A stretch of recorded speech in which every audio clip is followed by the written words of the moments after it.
datang di podcast obrolan sehat, tempat ngobrol santai tapi penuh makna soal kesehatan sehari-hari. Topik kita hari ini terdengar simpel ya, tapi sering banget diabaikan.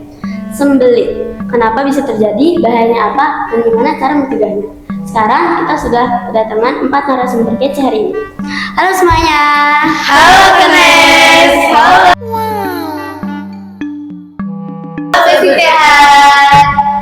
Oke, kita mulai dari yang paling dasar ya. Jel, bisa jelasin nggak apa fungsi utama usus besar dalam pencernaan? Tentu, jadi tugas utamanya usus besar itu buat menyerap air dan garam dari sisa makanan yang udah nggak bisa dicerna.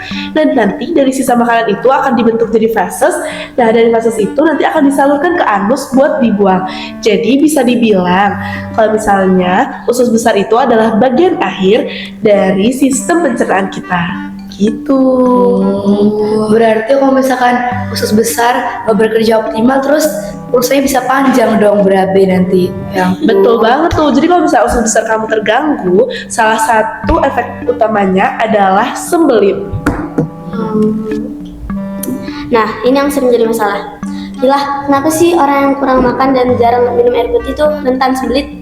Bagus tuh Kenes. Jadi gini, serat itu berfungsi untuk membantu pergerakan sisa makanan di usus.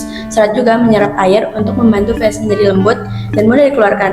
Kalau kamu nggak makan serat dan tidak meminum air, fesesmu bisa menjadi keras dan susah dikeluarkan. Akibatnya, ususmu pencernaan diperlambat. Nah, muncullah sembelit. Wah. Jadi kalau misalkan aku makan tiap malam makan mie instan tanpa sayur, minum kopi tiap malam, itu dominan keroknya selama ini. Ya ampun. Iya dong. Lagian ngapain udah makan kayak gitu malam-malam? Enak tahu, kayak gak ngantuk habis itu dingin-dingin tuh makan mie. Pola makan kayak gitu tuh bisa bikin pencernaanmu bisa bikin menderita. Ya jelas lah. Sekarang kita bahas yang nggak serius ya. Aira, kamu kan pernah ngalamin sembelit berkepanjangan. Apa sih dampaknya ke tubuh kamu waktu itu? Iya, dulu aku kena sembelit hampir tiap minggu. Awalnya sih aku kira tuh biasa-biasa aja, tapi lama-lama tuh makin parah.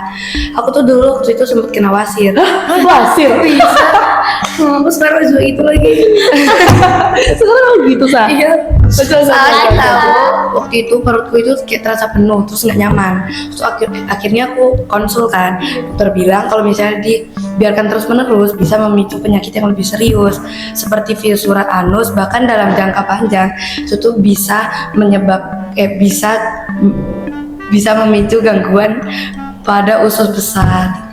Nah, betul banget. Jadi kalau misalnya kalian tuh sembelit terus-menerus itu, nanti ususnya itu bisa terganggu dan bisa terjadi komplikasi. Nah, nanti itu bisa membuat tekanan saat buang air besar memicu masalah lain seperti hernias atau yang paling parah tuh bakal kerusakan di otot dasar panggul. Seremnya.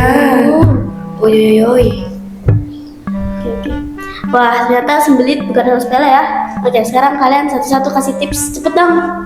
Oke, aku dulu nih ya. Kalau kata aku sih banyakin makan sayur, banyakin makan buah setiap makan, jadi enak deh. Oke, kalau dari aku kita harus banyak minum. Jadi jangan nunggu haus dulu baru minum. Kalau dari aku ya, jaga pola makan, terutama jangan nahan buang air besar. Wah, itu mah kebiasaan Asa gak sih? Yes, kok kayak bau kentut gitu ya? Ya bau kentut. Next. Kalau dari aku ya, kalau misalnya udah nggak nyaman selama beberapa hari, langsung aja ke dokter, jangan ditunda. Ya benar, jangan ditahan gak sih? Nanti jadi kayak Asa. Oh, jangan aku lagi dong. Mantap. Makasih banyak buat semuanya. Semoga obrolan ini bikin kita peduli sama pencernaan. Sampai ketemu di episode selanjutnya. Tetap sehat dan tetap sadar akan tubuhmu ya. Dadah. Bye.